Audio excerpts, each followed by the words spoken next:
याचा अर्थ असे गवळणी मागच्या जन्मामध्ये फार तपश्चर्या केलेली होती. हे ऋषीमुनी होते. नाथ महाराज शास्त्रात त्या वेदगर्भीच्या श्रुती असं म्हणतात. काय म्हणतात म्हणजे वेदामध्ये ज्या श्रुती येतात त्या श्रुतीला वेदरूपाने कृष्ण प्राप्ती झाली नाही म्हणून त्या गवळणीच्या रूपाने गोकुळात झाल्या असं एकनाथ महाराज म्हणतात.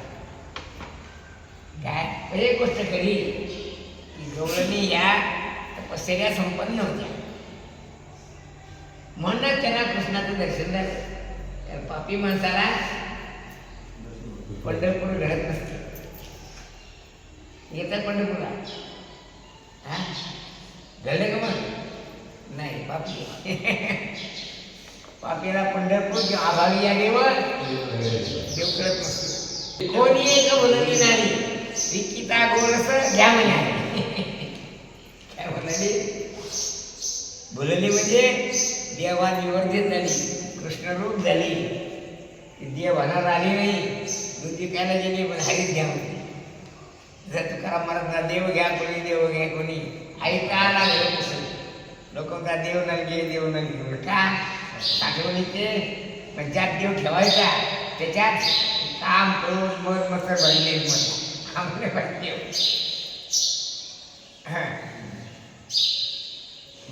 आणि त्या कृष्णाला पाहिल्याबरोबर देह भान विसरल्या म्हणजे नाटवे व्यवसाय घरातला हरिणी माझी हरिणी चित्त भार चित्त विसरले.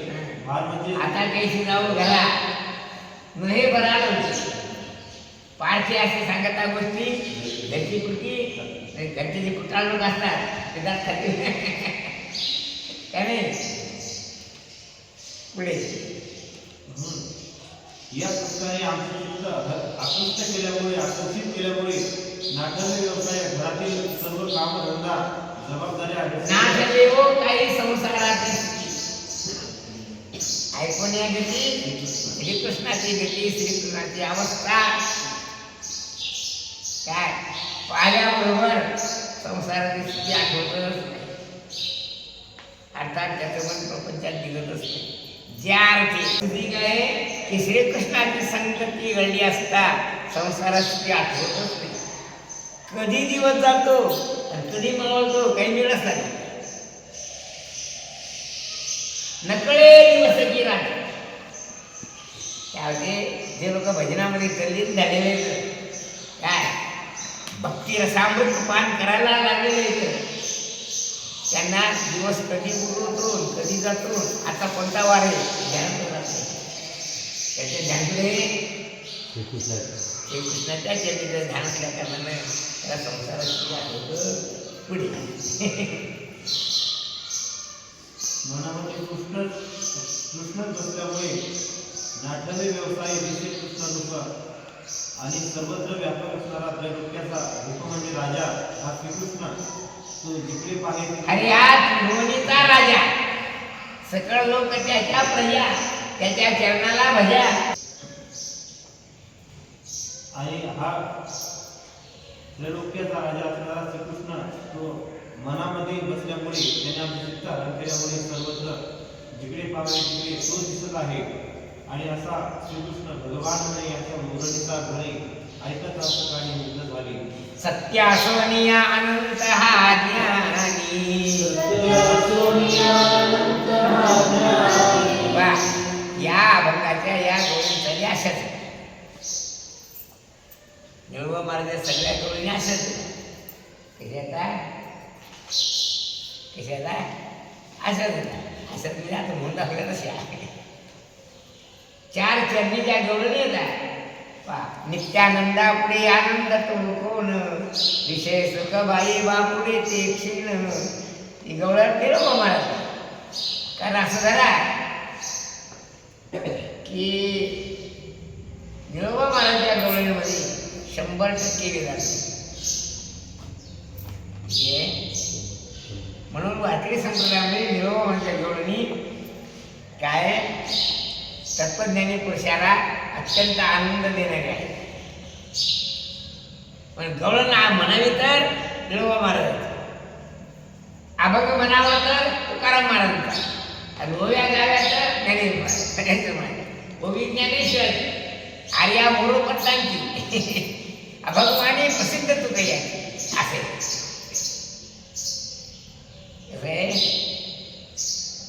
भगवाने प्रसिद्ध तुकय्या ओवी ज्ञानेशाची आर्या मोरोपंताची असे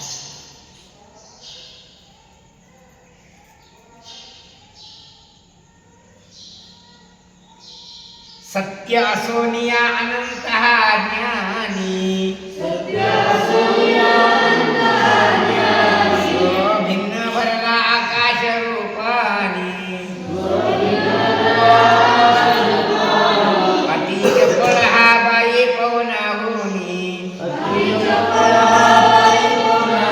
निराकार हा साकार करणीवो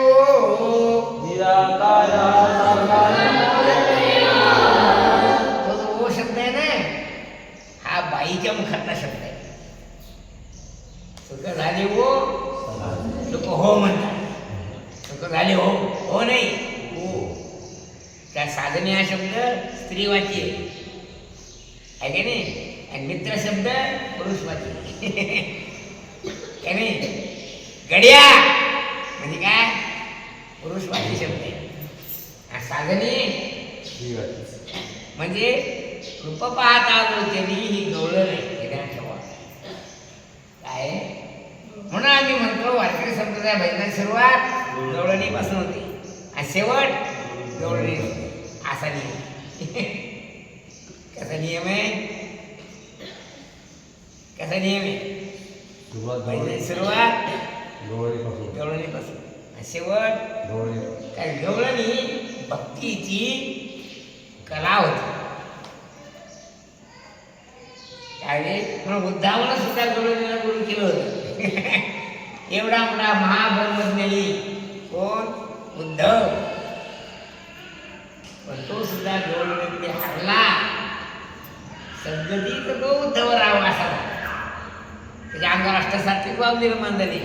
गवळणीला शरण गेला म्हणला माझं ब्रह्मज्ञान तुझ्यापुढे फिकं पडलं.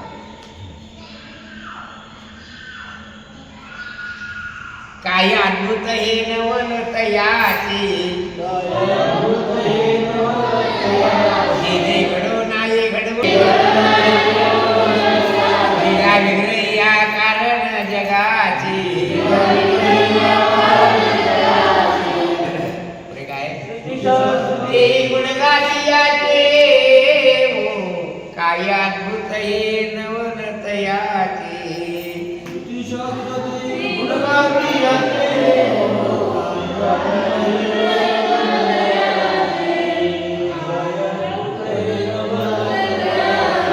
सत्य सोनिया अनंत हाते. याचा अर्थ असा आहे सत्यम ज्ञानमनंतम नित्यमनाकाशम परमाकाशम गोष्ट प्रांगण रिंगणलोल मनायासम परमायासम माया कल्पित नानाकार मनाकारम भुवनाकारम क्षमामानाथम नाथम प्रणमत गोविंदम काम विंदती गोविंदा. म्हणजे जो धर्म मार्ग जाणतो त्याला गोविंद म्हणतात. काय म्हणतात. विंदती म्हणजे जाणतो. काय म्हणतात. जो धर्म मार्ग जाणतो. काय जो वेद मार्ग जाणतो त्याला काय म्हणतात. महिना नाही बरं. आज एक बंदी आहे सिंधी ऐका. सिंधी बंदी आहे. तू कुठे असाच करा. तू सिंधी दे तू तळ्यातला मासा तळ्यात तुला द्या. सत्य असो निया असत्य आहे. म्हणजे कसं आहे सत्यम ज्ञानमनंतम ब्रह्म हा ब्रह्मस्वरूप आहे. अनंत आहे. कसा आहे म्हणजे याचा अंत नाही कधी. अनंत असे अंत. अनंताचे दोन दोन अर्थ होतात. ज्याचा कधीच अंत होत नाही त्याचं नाव काय आहे. अनंत. आणि ज्याला मोजताच येत नाही त्याचं नाव आनंद.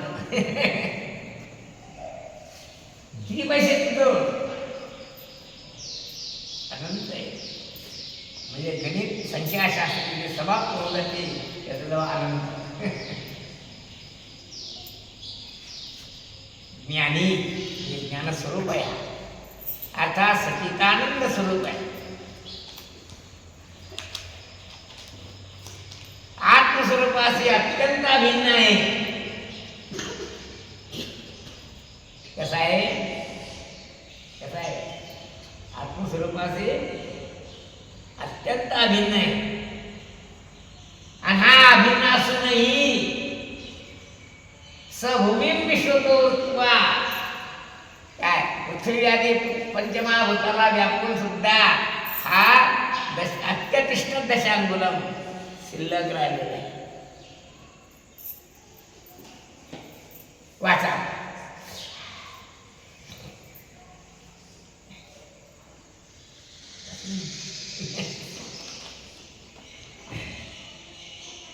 हा परमात्मा सत्य त्रिकाली बाधित असा आहे. त्रिकाली नाही, त्रिकाला बाधित. आबाधित. ली म्हणजे त्रिकाली ई होय, त्रिकाला बाधित. तिन्ही काळामध्ये बाधित होत नाही पण त्रिकाला बाधित. तीन काळ कोणते? भूत भविष्य वर्तमान काळ. तिन्ही काळामध्ये त्याचा बाध होत नाही, त्याला त्रिकाला बाधित म्हणतात. असं शब्दाचा विशेष अर्थ आहे म्हणून पद्धतशीर वाचावं. इतकेच नाही तर ज्ञानरूप आनंदरूप सच्चिदानंद असा आहे. सच्चित आनंद या तिन्ही विशेषणाने युक्त आहे. हा स्वतः सर्व भूतमात्राचे अभिन्न रूपाने अत्यंत अभिन्न रूपाने आहे. जसा यथाकाशस्थो नित्यम वायू सर्वत्र गोमः. वारा कुठं राहतो? पण आकाश होऊन राहतो. त्या परमात्मा पाचही महाभूतामध्ये राहतो, तद्रूप होऊन राहतो, त्या स्वरूपाचे अभिन्न होऊन राहतो. अभिन्न आहे पण भिन्न दिसतो. एक विशेष हे आश्चर्य काय? हे अद्भुत आश्चर्य. कसं आहे? हो. सर्व प्राणी मात्राचे एक रूप असूनही प्राणी मात्र भिन्न असा दिसतो. एक विशेष. पुढे आकाशादी पंचमहाभूतामध्ये सुद्धा व्यापक आहे. हा पवनापेक्षा अतिशय चपळ आहे. बाबा वाऱ्यापेक्षाही चपळ आहे. कारण त्याला धरायला गेलं सापडत नाही. यशोदा माता गौरीला म्हणाल्या, हा ब्रह्मविधीचा जनिता गे, हा ब्रह्मविधीचा जनिता गे. तुम्ही यासे धरू पाहता गे, यासे धरू पाहता गे. तो कैसा येईल हाता गे गोकुळच्या नारी. काय म्हणते यशोदा? हा ब्रह्मविधीचा जनिता, हा ब्रह्मदेवाचा बाप आहे. तू या धराला काय? श्रीकृष्णाची गंमत असे, त्याला धरायला गेलं. एक गोष्ट आमच्या गावात एक देश होता, त्याच नव्हता आबाराव देश. त्याला मनबळ काही नव्हतं, पैसे भरपूर होते, पण तीर्थयात्रा निघाला. असं जरा की डोंगावपासून त्या मग चोर लागला. पूर्ण तीर्थयात्रा 4 धाम 7 पुर्या सगळं करून आला. त्याबरोबर चोर, त्याच्याबरोबर चोर होता. तो जेवायला बसला, चोर जेवायला बसला. तो निघला की चोर निघायचा. म्हणजे सर्व कामामध्ये सुरुवातीला नकावर औषध झाले, त्याला वेळा 4 धावा. अहो मला येऊ द्या, मग मला यायचं त्याच्याबरोबर. काय त्याच्याबरोबर गेला. सगळे पैसे त्याच्याजवळच होते. आणि शेवटी डोंगरात आल्यावर यात्रा करून तो म्हणला, रावसाहेब मी चोर आहे. मग फक्त मला एक गोष्ट सांगा, तुम्ही पैसे कुठे ठेवते? तुमच्या इतकी इतकी पैसे आहेत, कारण चोरात आपल्याच असतो. बरोबर नव्या पैशासाठी सांगतो चोर इतकी इतकी पैसे. हो आहे तेवढे पैसे, पण तुम्ही कुठे ठेवता? मी हो तुम्ही मग तुझ्या उशाशी झोपलो की पैसे कुठे ठेवता? उशाशी. त्याला लागला की माझ्या बुटात ठेवायचं म्हणे पैसे.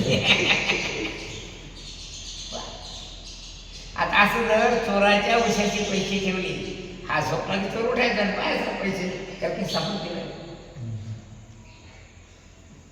सापडले ते पैसे. म्हणून आमच्या गुरु महाराजांनी गमन आहे, जर हारवर राखायला पाठवायचं तर कोणाला पाठवावं नाही, दिल्ल्याला आणि खंड्याला. का चोरालाच मालक करून ठेवलं म्हणजे त्यात चोरी करता येत नसते का नाही. काय त्याला माहिती आपल्याला विचारणार होता हे म्हणजे बदमाश बरं बाबा काय रे. ती एक माणूस आला होता आणि त्याला म्हणलं आगरे खाऊ नको, त्याने आम्हाला एक थोडी मारली आणि नेलं भाऊ पुन्हा आपला हरवला. तिची कशी हुशार ना आमचा गुरु भावाचा संत्या तिथे आता येत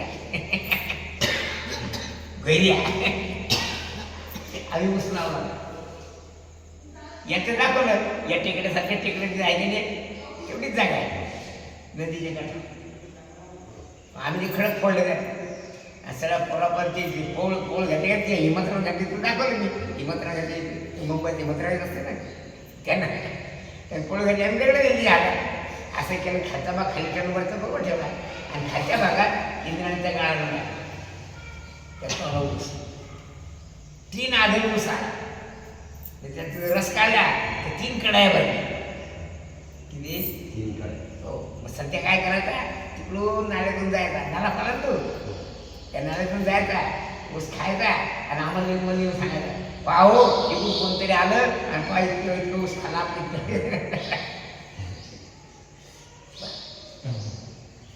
मग खंड्या का कमी वाटला तुम्हाला मग वेगळ्यापेक्षा खंड्या तर नबरी हुशारी लागला खंड्या बिल्ल्या. मग काय करणार ते चोराला शिपाई करून ठेवा म्हणजे मग ते त्याला खाता येईल. तसा श्रीकृष्ण त्या शोधायला कोणी गेलं तो कुठला पाहिजे त्याच्याजवळ त्याच्या वृत्तीचा आश्रय व्हायचा.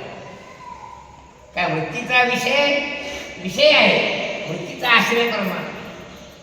तेव्हा किती शोधायला गेला कुठे सापडल कुठे सापडल सापडणार म्हणजे माग गेला पाहिजे शेत काय पाहतो लोकांचे खिसे तपासतील काय नाही. अरे पाहणार ना अरे परत काय सांगतात आज सारखे नावं नाही केली का काय खरं नाही वाटत बरं 5 करोड मला मारला परिणाम आला काय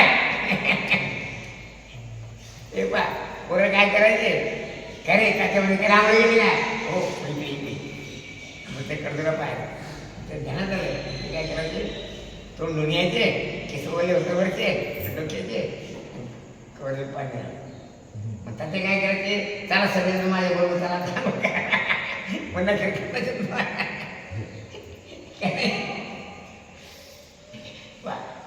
वृत्तीचा आश्रय झाला म्हणजे वृत्तीच्या विषय पण तो पाहतो आश्रय पण पाहतो.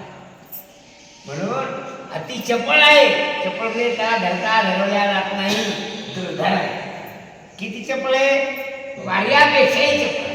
पुढे हा निराकार निर्गुण असून अव्यक्त निराकार असा आहे पण याचं कर्तृत्व मात्र सगुण साकार आहे.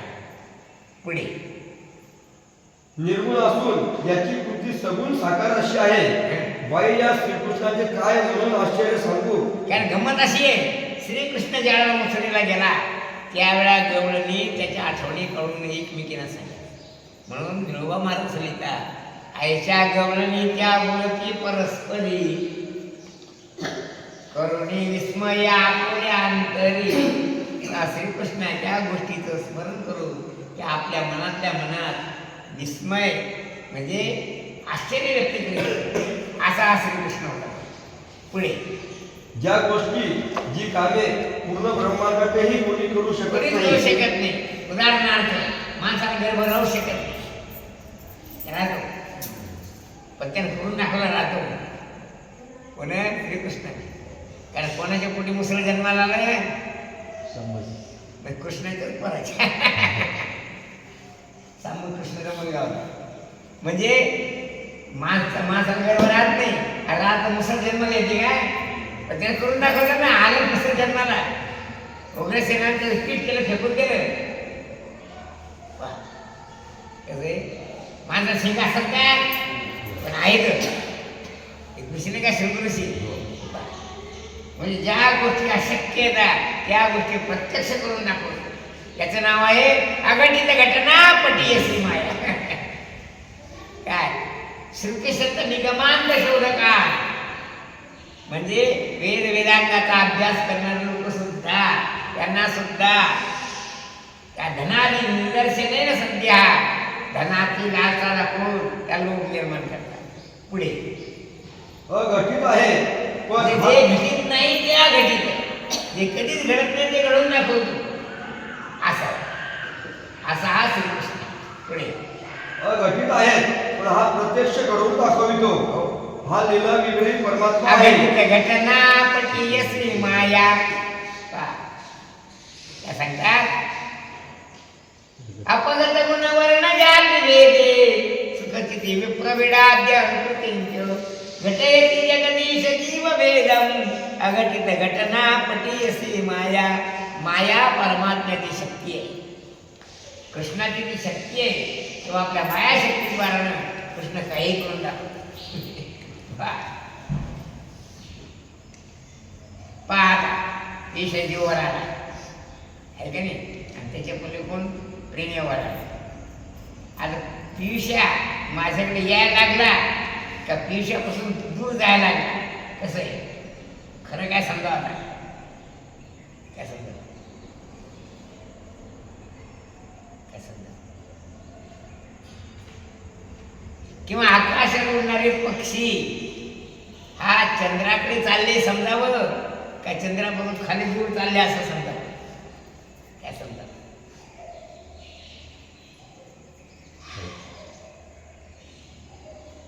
निश्चित निर्णय काहीच लागत नाही. त्याचं नाव आहे अघटित घटना पटीयसी माया. पुढे हा लीला विग्रही परमात्मा आहे, जगत कारण आहे. श्रुती शास्त्रे पुराणे याचेच वर्णन करीत आहे. गंमत सांगता रामकृष्ण बोराडे. गंमत काय आहे, रामकृष्ण बोराडे जे काय गंमत आहे तुम्हाला विचारतो ना. रामकृष्ण बोराडे मोक्षाचा बरोबरचा कुठला आहे, कुठला आहे पत्ताच नाही. आपण एक होता काय हा चादू बोराड्याचा आहे का माधू बोराड्याचा आहे. रामकृष्ण बोराडे बोला. हा काय विचार करा जाऊन कोणाचा माधू काय दोघांचे नाव रामकृष्ण बोराडे. एक चादू बोराडे एक माधू बोराडे. मग चादू बोराडे म्हणजे तेवढी माधू बोराडे. माधू बोराडे चादू बोराडे नक्की निश्चित निर्णय लागते का. महावसुदेवाचा आहे का नंदाचा आहे याचा मेळ लागत नाही.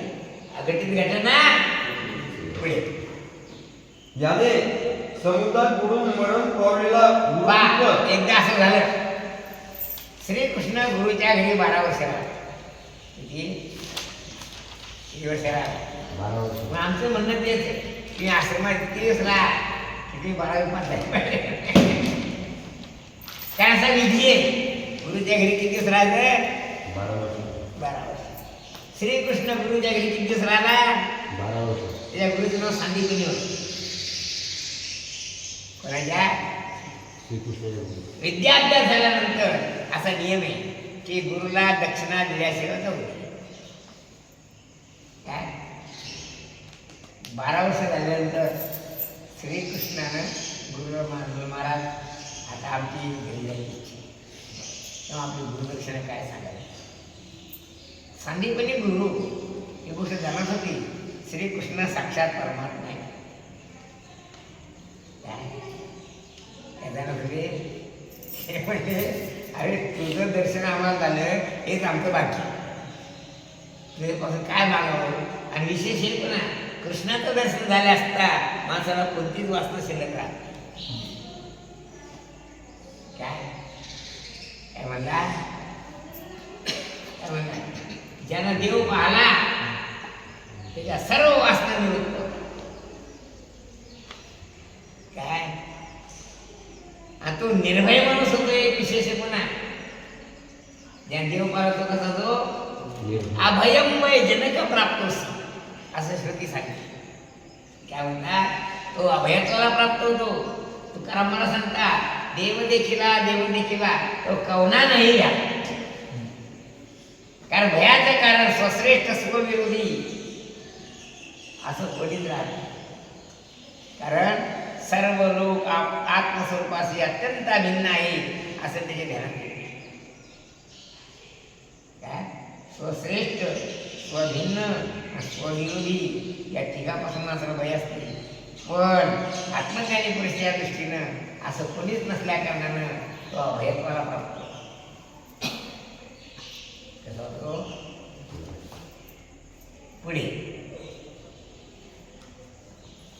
याने समुद्रात बुडून मरण पावला. मग काय झालंय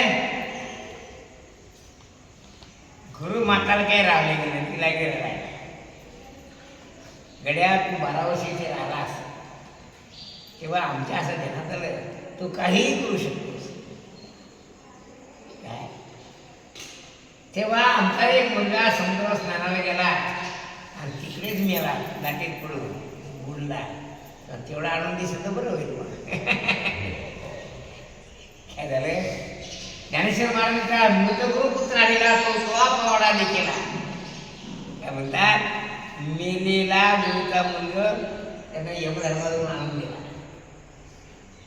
जमते काय अर्थात जे जे घडून आहे बुडून सागरी गुरुपुत्र आणला.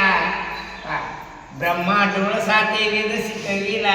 ब्रह्मदेवाला वेदाचा अभ्यास देण्याला. पुढे जिवंत अवस्थेत आपल्या गुरुला आणून दिला.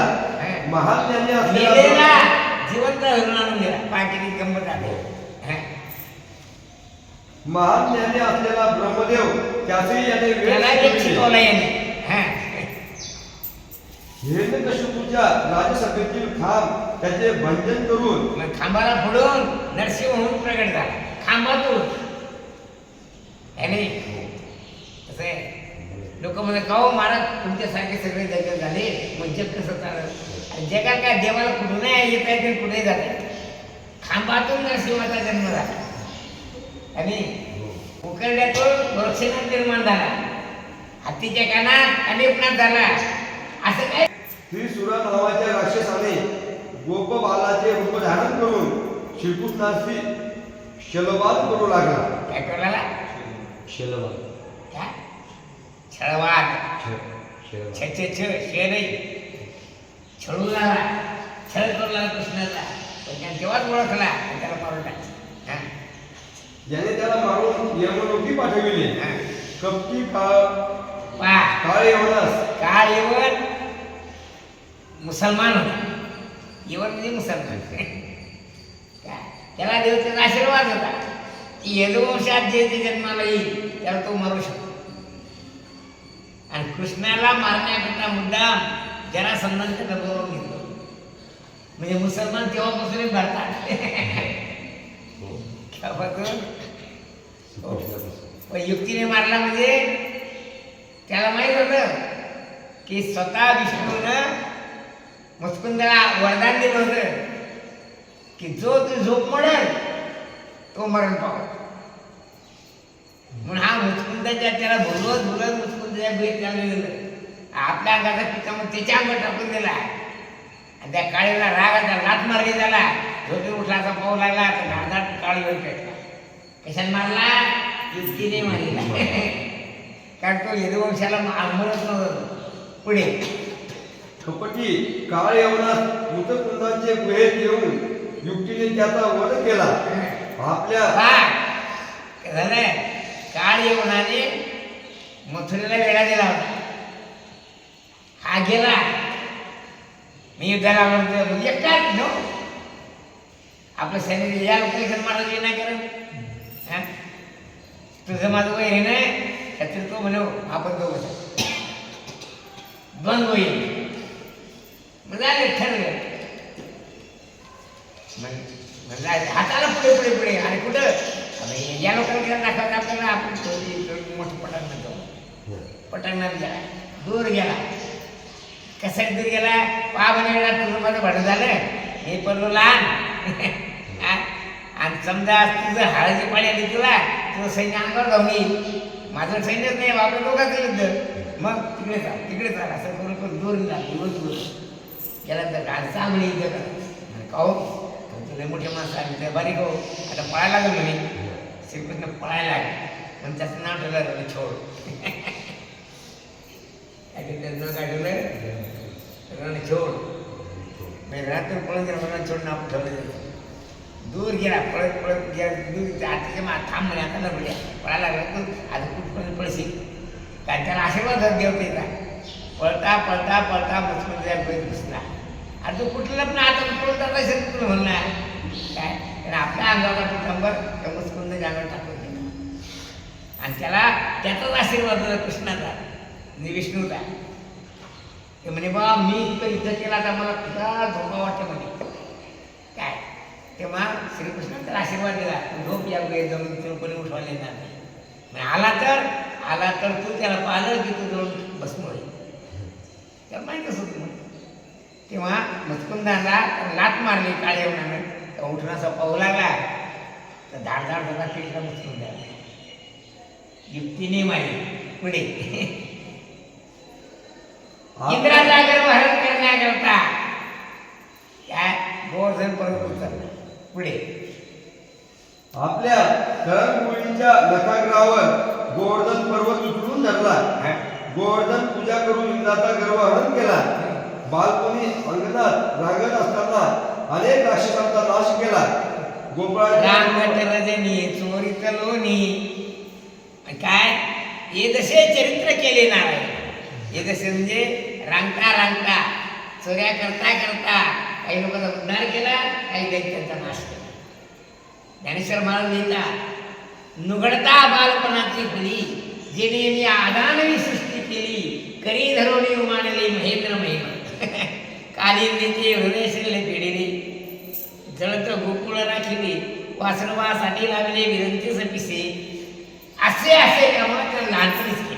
पुढे गोपाळांचे जसं खायला काय जांब खायची असली की कोणाला माहीत नव्हतं भास्कर भाऊजीकडे चोरून घेऊन येते. काय करतो मग हे कामं लहानपणीच केली. पुढे गोपाळांच्या बरोबर गोपाळ होऊन त्यांच्या बरोबर खेळी मेळीने राहून त्यांचा उद्धार केला. पितया वसुदेवाला लहानपणी कंसाचा नाश करून बंदीखान्यातून मुक्त केले. त्यांच्या शृंखला सोडून बंदीवासात शृंखला म्हणजे साखळ्या बेड्या हा हिंदी शब्द आहे. साखळी मराठी शब्द अशी आश्चर्यजनक कर्मे श्रीकृष्णाने कितीतरी केलीच असे. श्री भगवान महाराज सांगतात असा संवाद गवळीने एकमेकीला जोडणी बोलू लागले. कुंडली